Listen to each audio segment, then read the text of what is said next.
Today we're continuing with Chapter 7, which is the information processing perspective. And the goal is to finish this chapter today and to start language. So just as a reminder, we talked about where the information processing approach originated from, in terms of what ideas it was inspired by. We talked about an early model of memory, and then we talked about components of memory, developments in memory in early childhood, and we actually started going through these: basic capacity, processing speed, and executive function in more detail. And yes, and we watched the clip. And so here we are, developmental theories of information processing. We did say at the beginning of this chapter that it seems like there aren't unifying names in this field. There are many researchers who have done many valuable contributions to our understanding of how children's cognitive development happens, what develops, and how it develops. However, as we saw in the previous chapter, we had unifying perspectives. Information processing perspective is more piecemeal, it seems, and we are going to see that last slide. We're going to look at the shortcomings or criticisms of information processing. It's going to tell us that there doesn't seem to be that kind of unification that we see with the previous theories. This is not necessarily a bad thing. But one theorist, researcher, is Case, and he, for example, comes from neo-Piagetian perspective. So he's not the only one. There are other neo-Piagetians. Neo-Piagetians, like new Piagetians, meaning taking Piaget's ideas, updating them, including more of the domain general processes that maybe he didn't focus so much on, such as memory, executive functions, and basically revamping the theory to explain development better. And so here they suggest that there is change within each stage too. So as you remember, in Piaget's theory, there were these stages and there were these rapid, abrupt developments from one stage to the next. And once the child moved on to the next stage, all of the child's reasoning in similar problems showed that stage's underlying logic. However, we do know that gradual developments happen within stages, and Piaget's theory was challenged because it could not really explain individual differences or differences across tasks that belong to the same stage. And so here these theorists are basically taking into account working memory capacity mostly, and they acknowledge the brain development helps working memory, but also working memory helps or is helped by the schemes becoming more automatic for the child. So as the schemes become more automatic, the burden they place on working memory decreases. Working memory is free to do more. And the central conceptual structure, meaning children now know more about concepts, right? They have more general knowledge to draw from, and this also is taken into account in this perspective. We won't go into a lot of detail here. Knowing this much would help, but there is very valuable research. They have carried it out in play, in narrative, in problem solving, and they've been able to actually track the development that children show within and between stages. Interesting. Siegler also has a different approach, and his focus is a little bit different. He's looking at how children learn. But as we know, learning is not, learning is not something that happens overnight. It's not fast, it's not always efficient. If you're learning how to do something, you might find yourself trying different strategies, for example, I want to take you back to when you learned, for example, addition. If you remember yourself trying to add numbers. I don't remember myself adding single-digit numbers, but double-digit I remember very well. And so what were the strategies that you used? How did they differ over time? When somebody shows you the most effective way of doing something, you don't go and adopt that strategy right away or start using it effectively and efficiently.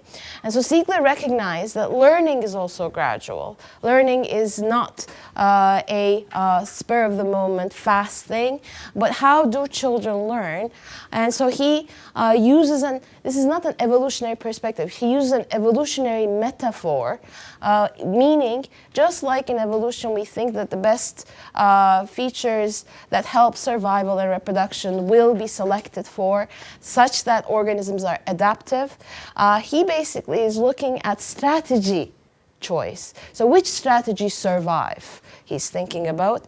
And so he tells us that both children and adults will generate a variety of strategies when they are confronted with a task. And there is not just one strategy, but there is more than one strategy usually. And the child eventually selects the most efficient, most effective one. And he uses what is called a microgenetic research design. Does anybody remember what this was? We saw it in chapter 1. Yes, Ipek.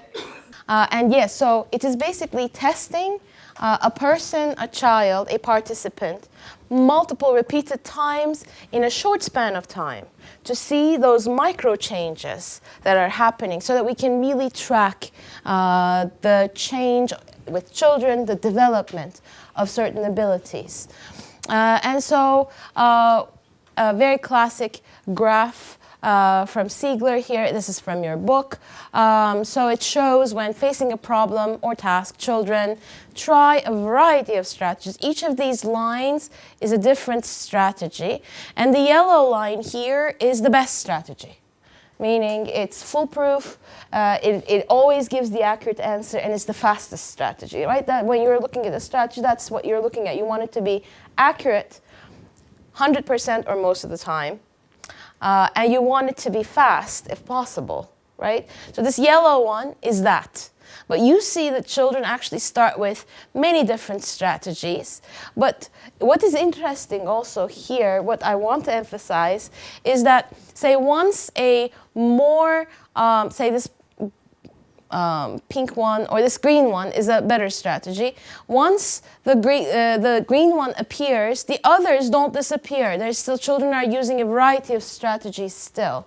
So we don't see a radical change.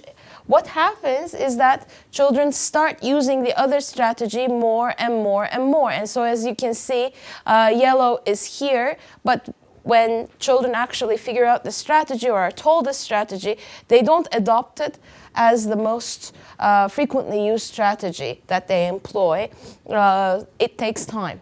Why does it also take time? Because if it's a strategy that is new, probably the child needs practice to make it fast and automatic, right? And so for that reason, we might see a difference. And so, yes.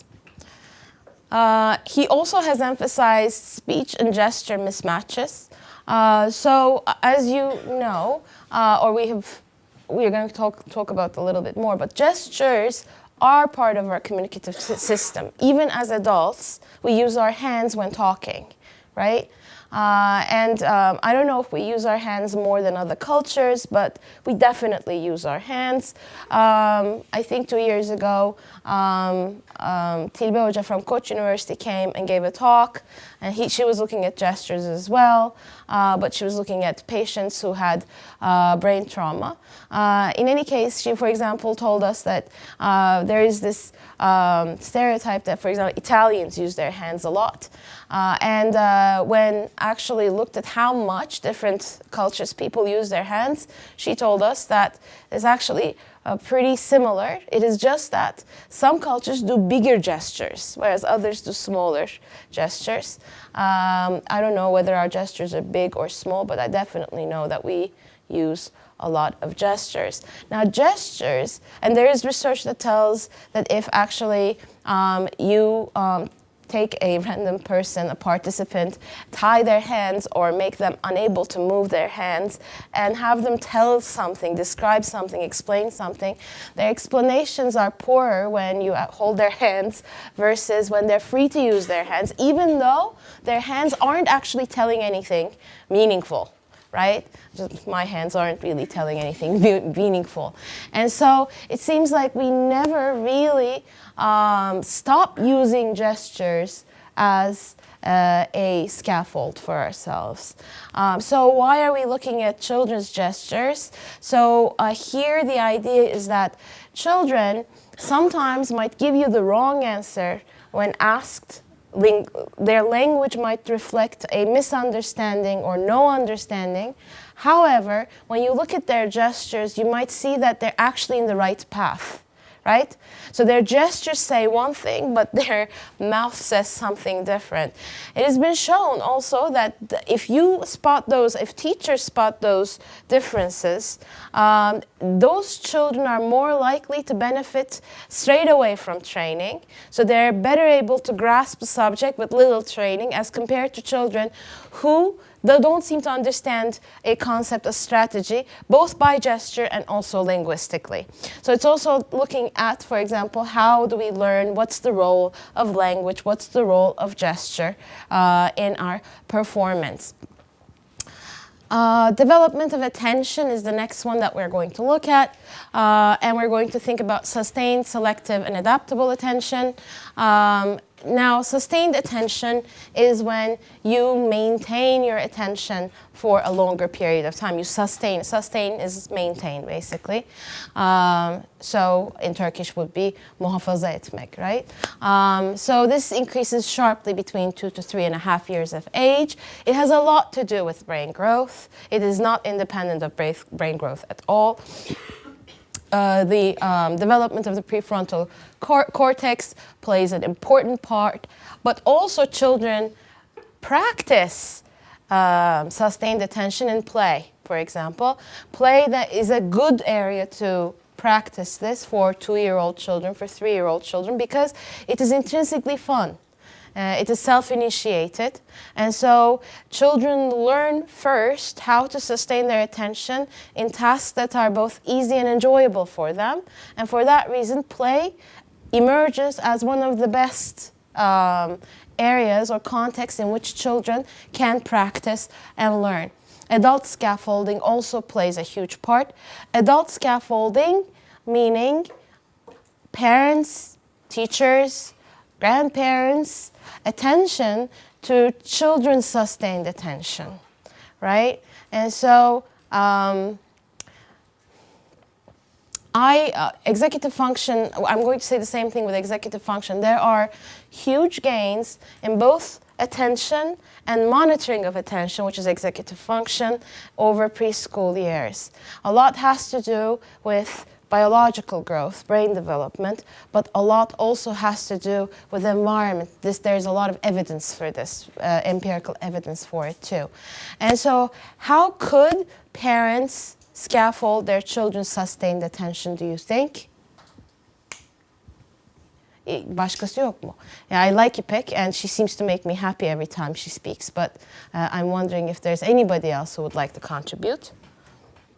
How could, if we wanted to tell a mother, support your child's attention, what would we want to? So taking what your child is interested in, building on that is actually a great start. But after that, when your child's attention wanders away, it is again good practice to actually try to refocus your child playfully onto whatever you guys were doing. Another thing, also we're going to talk about in self-regulation, is cleanup time. I'm going to just take a note. I'm going to talk about in like 15 minutes why cleanup is important. Why we're going to tell Emre Bey that Toprak needs to put his toys away when he is 2, 3, 4 years old. Right now, he's a freeloader. There's no cleanup, right? Being 8 months old, but time is coming. Okay. So this later will lead to both selective attention being able to choose what to attend to. So being able to forcefully choose, effortfully choose what you want to attend to. I mean, let's think about, let's say, I mean, right now it's perfect classroom environment, it's quite quiet, but let us imagine that our class went over the break. Right? So it would have to be break time, but I needed to finish a few slides. I kindly asked you to stay and pay attention. You kindly consented, although your inner voice is telling all sorts of different things. And I persuaded you that if we could actually go over these slides, I'm going to give a break when nobody else is on break, so you can go and get your coffee from Mozart.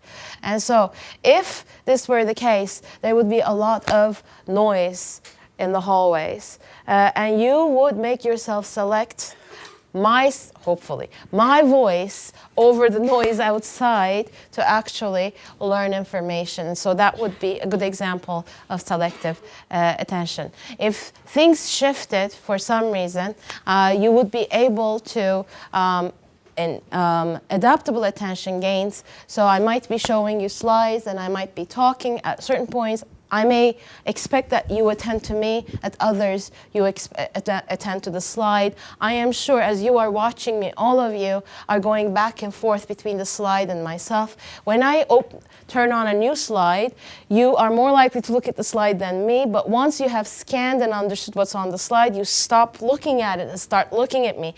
So it's basically more adaptive, right, your attention. And so again, there is a way in which you understand what is the best way to monitor your attention so you learn more, right? And so these are related to children's ability to sustain their attention. That's where it starts. And then children who have better sustained attention will have less difficulty in exercising selective attention later on and adaptive attention later on. And so you're looking at selective attention gains from age 6 to 11. These different lines, this is from an experiment by Tabibi and Pfeiffer in 2007. Again, it's from your book. The green line is when children are provided no distractors in a task. The orange is when they are provided auditory distractors. So they're listening to noises or voices or music, whatever that is different from the task that they are focusing on. And this purple line is with both auditory and visual distractors. So you have the TV on, for example. Right? So that would be the kind of distractor. And you see that they are much better in all three types of conditions, no distractor or different types of distractors, as compared to when they are 6 or 7 years old. But of course, what do we note here? When you have auditory plus visual distractors, the performance is always lower. And it is the same for children, it is the same for adults. Working in front of Netflix is not a good idea. Multitasking is correct, but thinking that when you multitask, you're actually going to be able to perform at your best in both tasks is a myth. There are no such people. Yes, Yaren. But it's not always. How can I explain the 6, 7s being better? That is not a significant difference, though. For that reason, we don't need to, good question, but that is not a significant difference that we need to take into account. And so, cognitive inhibition. Cognitive inhibition is part of what we call executive functions. Cognitive inhibition is the ability to control distracting stimuli. Right? So selective attention is basically what you get when you exercise inhibition. Inhibition is the process by which you get selective attention. And so here, it might be that the distracting stimuli is inner, So it's in your mind. Let's say that işte o an. Again, I am. What is your name? Efendim? Ramazan, ben de öyle biliyorum zaten. Evet. Okay. Ama şimdi yes. So Ramazan has a very important business meeting after class. He's going to go to work and he's going to talk to his boss about a promotion. Right. There is no such thing, right? No. It's a regular work day for Ramazan. And so if that were the case, for example, we could see some of the thoughts that he has about, like, you know, what should I tell the boss? How should I persuade the boss? What if the boss tells me, Ramazan, if you don't like it, you can work elsewhere. What should I do? All of those positive, negative thoughts are going to try to interfere with his attention here. His ability to tell himself, I'm not going to think about my boss, Muzaffer, at this point in time. Your boss's name is not Muzaffer, herhalde. Yes. What is his name? Aysun mu? Aysu. That brings to mind a very beautiful boss, by the way. Yes. Yes, but look at the stereotype. I, all of a sudden, assumed that Ramazan's boss is a man. But işte lo and behold, it's a woman. Allah hepimize bayan müdürler nasip etsin. Yes, anyways, we should cut this out of this video. Anyways, so, and also external distractors, the way we talked about break time. So this improves from infancy on thoughts and behavior. And we see large gains on complex tasks from middle childhood to adolescence.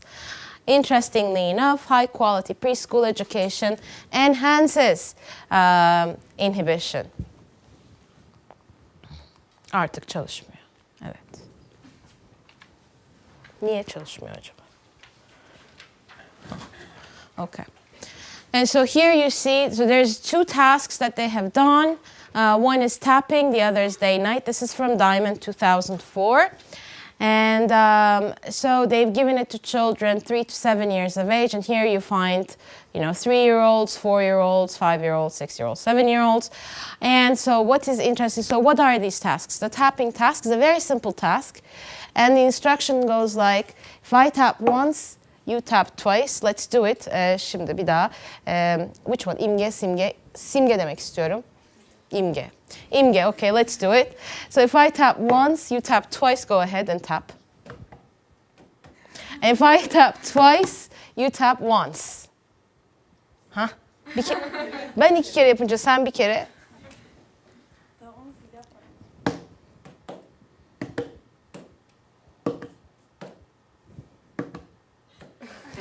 So it goes. But do you feel the urge to do the same and tap twice when I tap twice? But I mean, it shouldn't be as strong as a 3-year-old, obviously. And it isn't. The day-night task is a task where we show children 2 pictures. Sometimes, I mean, it could be different things. Sometimes we show them a moon and a sun. And so when they see the sun, the idea is to say day, right? And when they see the moon, the idea is to say night.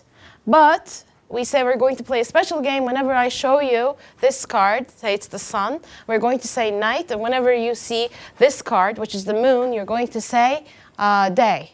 And so you're basically trying to get them to inhibit their automatic response and to respond, right? Children actually like these tasks. They're not very good at these tasks, but they do like them. We do a version of it in our lab, the DCCS, and some of you might actually have gotten training for it. Has anybody here gotten training for the executive functions task in our lab? Yes, okay, very nice. And so you see the similarity there too. So we see improvements, and day-night seems to be a little bit more difficult. It seems like saying day for sun and night for moon is more automatic than the tapping, right? But we see, nevertheless, we see consistent improvement throughout the preschool years. Now, why? How does it develop? Why is early education programs, why is a good preschool important to promote good executive functions abilities, good cognitive inhibition. Cognitive inhibition is a part of executive function, by the way. They're not two separate things. And so children learn to inhibit themselves also through the availability of understandable, simple rules. So some parents seem to think that their job in this world, so I think there are two wrong assumptions. There is the parent who says, me and my child are friends, right? Biz kızımla arkadaşız. But the child is 6 years old. Now this is a problem. You should not be a friend with a 6-year-old. Your job as a parent is not to be your child's friend. Your child has many friends. And your child should not serve a psychological need you have for a friend. Get yourself friends. Yes. So friendship, I mean, you can eventually, and you should probably, become friends. But that is when your child also becomes an adult, right? You become the same way, and now you may or may not yet have experienced it with your parents. Maybe it's going to happen later on. Maybe it's going to take getting married, having children, or having a stable job, or having a home of your own to start being taken as a friend by some of your parents. But that is what it is. Now this also, there's another assumption. My job, some parents think, my job in this world as a parent is to make sure that my child is happy. However, now I'm not saying that parents should purposefully make their children sad. That's not what I'm saying. However, making your child happy 24/7 is an impossible job.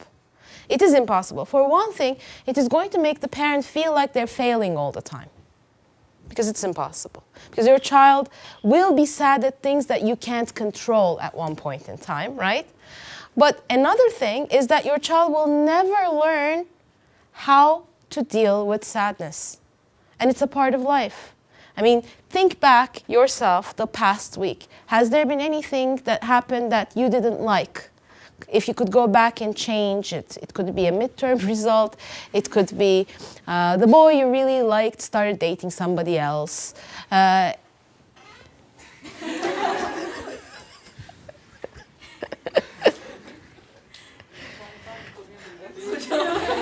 But I had a lot of facial expressions. It seems like there are a lot of boys out there who are dating other girls. Yes.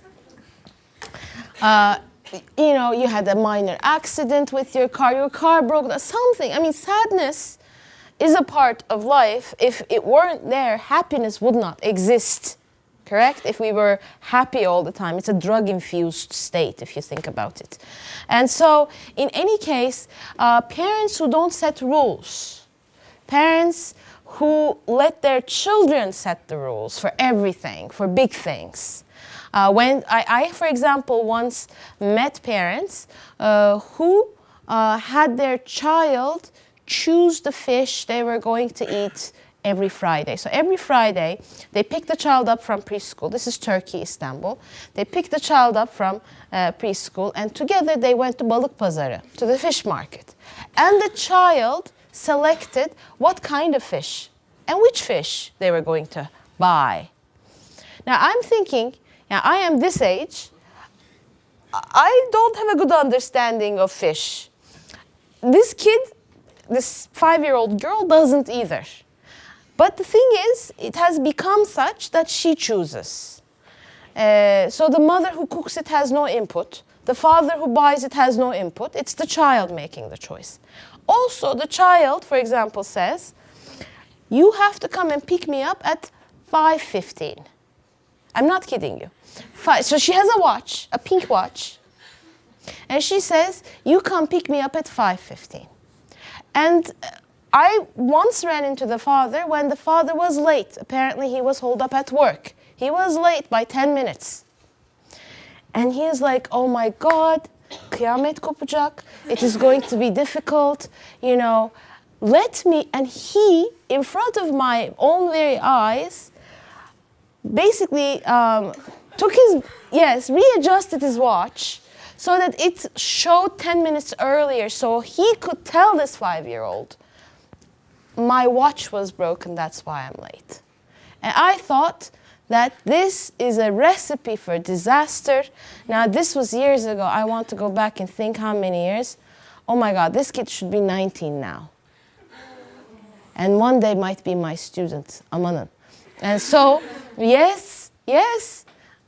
What is it, Ipek? I don't understand why is it bad for you. Why is it bad? Let's think about it. Is it possible that somebody else could have an input here? Somebody who's like, yes, Arda. The child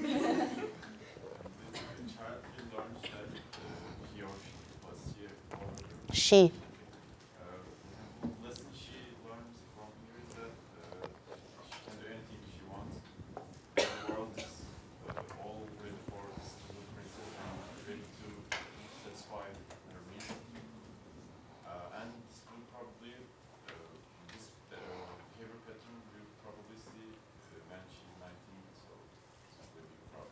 There will be problems, yes. I'm going to say the lack of authority. There The- isn't an authority in the family. Right. So that's why if she does something wrong, how are they going to punish her or say something back to We her? are only Like talking she doesn't about feel weighing that. a fish, nothing else. No, I'm talking about buying a fish is an indication of all other. So there's obviously no rules in this house that the parents said. I'm not saying buying fish, asking your child to select fish is a bad thing. I'm trying to say if you become so child-centered that adults stop making decisions, but child takes over at early ages, you are not preparing your child for the world, is what it is. Because once the world stops like conforming to the child's wishes, then that child will be so weak, so defenseless, and so vulnerable. Yes.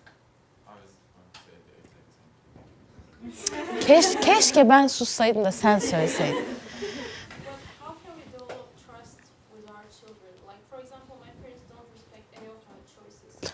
From the fish to my big life choices that I don't think this is good also. Because Oh, I'm not saying the other one is good, and there should be. So parenting is a difficult thing because parenting requires a lot of adaptation and adjustment. See, parenting an 8-month-old is different than parenting a 3-year-old, is different than parenting a 5-year-old, an 8-year-old, a 12-year-old, an 18-year-old. So you can't, so somebody might be a very good parent to their 2-year-old child, but if they don't change, if they don't adapt their demands, and if they don't adapt their behavior, that parent who's a wonderful parent to a 2-year-old will not be a good parent to an 8-year-old. So that's why parenting is so difficult. There's no one recipe. And also there's no one child, right? So all children are a little bit different. You might have a brother or sister and you can understand their needs might be very different than yours, right? How much coaxing they need, how much scaffolding they require might be very different than yours. And so that's also why. But we know that, for example, children, it starts with very simple rules. If you play with toys, put those toys away when you're done with them. For example, the toys should not be in the living room. You should not be walking over them. This might be fine for a 2-year-old, but this is certainly not fine for a 4-year-old. And so the idea of starting an action and finishing an action is very important. And it is very important, for example, your child understands the process behind things. For example, you're going to have dinner. Having your child help set the table is a good thing. It's not child labor. Some parents think it's child labor. It's not child labor. I mean, you're giving them 2 cups and say, take this to the table. You're not asking them to make a 5-course meal. Having them take, the bread basket, something they can carry, back to the kitchen is also good practice. It shows where an activity starts, what's the preparation for it, and how it ends. So, I mean, I don't want to take my plate back to the kitchen when I'm done. I mean, it's not just a child. If you leave me, I would love to, like I'm at a restaurant, get up and leave. But it is not possible. So what do you learn? You learn to inhibit yourself, right? And those little behaviors, for example, when you are on the phone, the child, a 4-year-old child, should be able to understand you're on the phone. and if you say 2 minutes, 5 minutes, whatever, the child should be able to respect the fact that you're on the phone. If a 6-year-old child is crying and not letting you speak on the phone, but I'm thinking speaking on the phone is a 5-minute deal. If you're speaking on the phone for 1.5 hours, that's a completely different. Yes? So a 4-year-old child should be able to play 20 minutes by themselves. If your kid cannot play by themselves for 20 minutes, then either you've never actually supported that kind of behavior, or there might be something wrong. And so, I mean, these things are important. These are important indicators. Sometimes, for example, parents are very surprised. Their kid gets to 1st grade, 2nd grade, and they're like, oh my God, the kid has attention difficulties. The teacher said the kid can't sit, the kid can't attend. Where did this come from? Where did it come from? You probably didn't prepare the child either. There's a lot of preparation that goes on until a child goes into a classroom, sits down for 40 minutes and listens to a teacher. So think about the fact that between 0 and 6, you're preparing that child's attention, that child's cognitive inhibition for formal schooling. And it does not come easy to everybody. So this is the lecture part of this course. I'm going to stop now. This Tools of the Mind is a program that actually provided good results. It used Vygotskian insights. What it does, for example, here in this program, it's a preschool program. And they did it with low SES children. They did it both in Canada and the United States. For example, what they do is, at least in the States, children, that's my experience. So children, when they start the day, have what's called a circle time. At circle time, everybody sits in a circle and the teacher goes over to what day is this, Monday, Wednesday. What season is it? Hopefully spring, right? And all that kind of stuff, and maybe teaches something, goes over some concepts, maybe numbers, maybe letters, whatever. But then it's free play time. At the free play time, there are different centers in the classroom. So the teacher basically asks children, where do you want to play? Because you don't want 10 children to play in a make-believe center that is this big, the size of this table. You want 2 or 3 kids in there. She does this, and everybody chooses their centers. She also asks them, for example, what would you like to do there? Let's say, for example, şimdi ben İrem desem, sen bakacak mısın? Evet, bakmayacaksın. İrem kim? Ha, birkaç tane var. Okay, bugün İremleri öğreniyorum. İrem, for example, says, I want to go to the block center. Now İrem is 4 years old. And so the teacher asks, what are you going to do at the block center? İrem says, I'm going to make, what? Ne? Make bridge, very nice. I was thinking, my mind went to somewhere it shouldn't go. Again, I was thinking we're going to make a Trump Tower. Yes. Mind wanders. So she's going to make a bridge, right? So, but what the teacher does is give her a piece of paper and draw what she's going to do, so that the child knows the plan. Because the child may not have enough ability to keep this in mind once she gets to the block center. Later on, the teacher starts having them plans about how to move between centers. For example, she might say, I'm first going to go to the block center and make a bridge, then I'm going to go to the make-believe center and play to be a doctor. And so when the child actually learns how to write a few words, like doctor, bridge, the child starts writing them. So what it does is it uses play, but it also teaches children how to monitor their behavior through play, because play is fun. So it's a good area to learn, right? And is used for self-regulation. Large-scale studies have shown educational benefits for low SES preschoolers. Very good. Development of attentional strategies. It emerges and refined during 4 phases. So first we see in children, young children, what's called a production deficiency, meaning they do not produce useful attention strategies. So they just are haphazard in their attention. They're not trying to regulate their attention at all. Then we have control deficiency. So this is the production of strategies, right? That's why it's called a production deficiency. Control deficiency is they inconsistently produce strategies, but also have difficulty controlling and executing them, 5 to 7 year olds. So they have some understanding of how they could learn better, how they could attend better, and they might come up with strategies, but they're not consistent in their implementation of these. Utilization deficiency is children execute the strategies, but they are not very effective. So they try with all their might, but they're not very good at it. So this is, again, 6, 7 years of age. And effective strategy use usually starts at 8 and older. So they understand, for example, what kind of environment helps them study better, right? Not as much as you do, but they have good strategies. They have an understanding for it. Yes? These ages are still approximations. Of course, of course.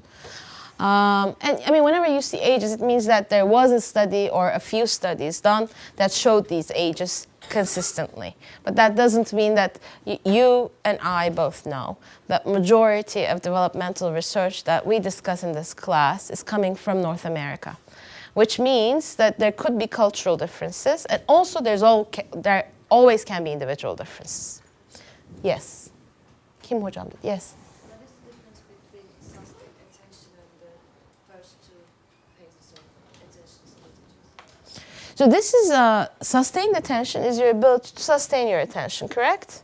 But here, basically, these strategies are not only about sustaining, it's also about being able to adaptively shift, for example, and being able to selectively attend.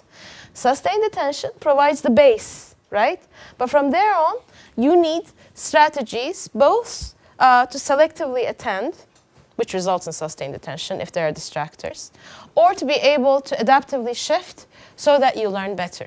So these strategies are developing in this timetable through these 4 steps. And so sustained attention is not production deficiency. Planning.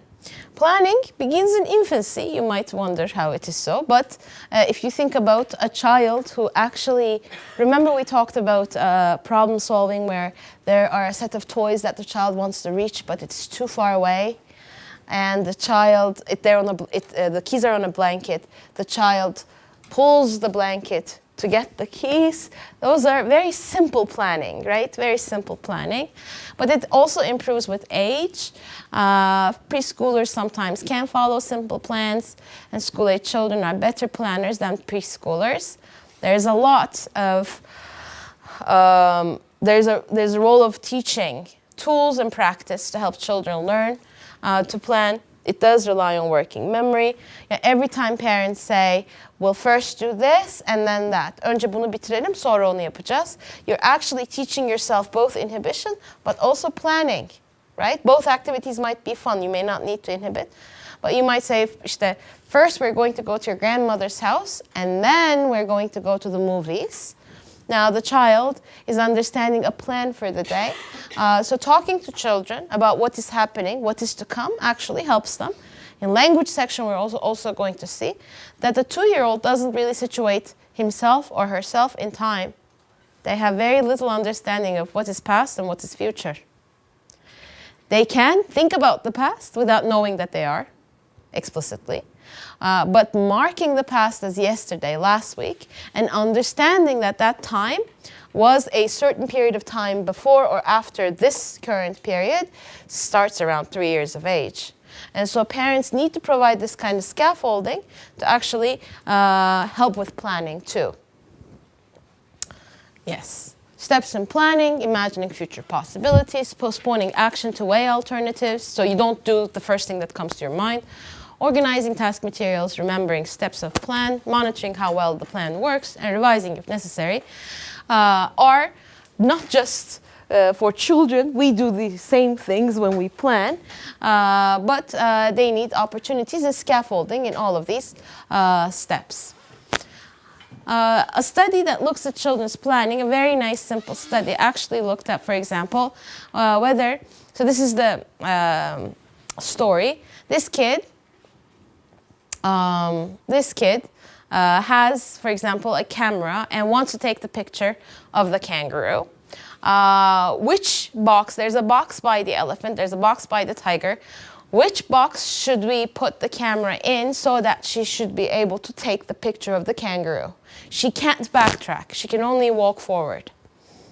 It's very simple, right? Hopefully it is very clear too. Here, right? And so it seems like young children have difficulty with this, although it seems such a simple solution to us, right? But if children are given a retrospective plan, they find it a little bit more easier. So if they said, so this kid took a picture of the kangaroo, but had to put the camera someplace, so she walked all this way, where might she have put her camera? Here, right, because she put it on the way out.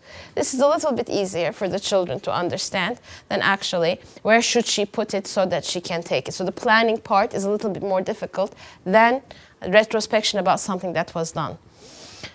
ADHD, attention deficit and hyperactivity disorder, obviously, as the name implies, has two components, an attentional component and an activity component. They do not have to occur at the same time. A child could have ADD, for example, with no hyperactivity. We see more ADD with girls than boys, but boys also seem to exhibit higher activity levels with attention deficits. It also includes a component of impulsivity, so doing without thinking. So this is highly heritable, and there are biological reasons for it. So it's not just a behavioral problem. It has a biological component too, most of the time. But it's still being debated when I say this. There are people who debate that this is still an invented illness, but there seems to be many studies that show different brain functioning. But the fact is that we can image the brain, and the brain tells us how it is working, under what conditions. But we don't know how the brain got to be that way, really, right? And we know that behavior and environment actually changes how the brain works too. So it is not like, here's the structure, this is how it works, and this is the output. The output and the environment, the interaction of the child with the environment actually has an impact on brain functioning. So we have to keep these things in mind.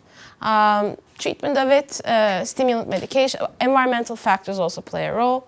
I have actually, when I did practice, I have seen children who exhibited very classic ADHD who could get to a much better place with adjustments that we made at home, with parent training, and so on and so forth. But this doesn't mean that there is some children do need medication, especially when they are referred very late. So if the child's ADHD was always present when the child was 3, 4, 5, 6, 8, and you get to the psychiatrist by the time the child is 10, 11, it might be that medication might be necessary at least to jumpstart the therapy so that the child could benefit from the therapy more. Is it just a learning problem? No, it's actually also a social. It has social consequences. Usually those children with ADHD, not usually, but most of the time, they might have difficulty making and keeping friends as well. The friends they make and keep might be hyper kids like themselves too, so they get into trouble together. I remember, for example, watching this one kid so I used to go to these preschools when I was a graduate student. We were doing some kind of experiment there, but it was a long experiment. It was an intervention study. So I went to the same school for 8 months. So there was this one kid who was the cutest, sweetest thing ever, but he was really hyper and impulsive. He was very bright too. It says nothing about intelligence, by the way. It's not like ADHD kids are less intelligent. And so, but I would watch him, and he would be, for example, he'd be in his own imaginary world. He'd take the broom, süpürge, and he's pretending as if he's flying with it. But he's flying also haphazardly too. He's not like flying. So it's a small classroom, and as he turns around, he's poking kids with the broom. Kids are falling, some of them are crying. So what's happening? This little kid gets to the timeout chair. Actually, he wasn't trying to hurt anyone.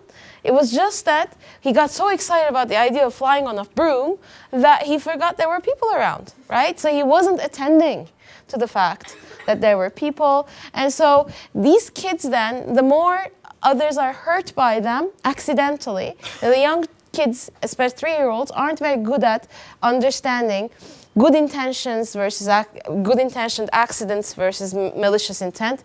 They are more focused on the outcome, right? They remember this person hurt me, this person didn't hurt me. And so these kids are pushed out more often, which later will be related to their self-esteem.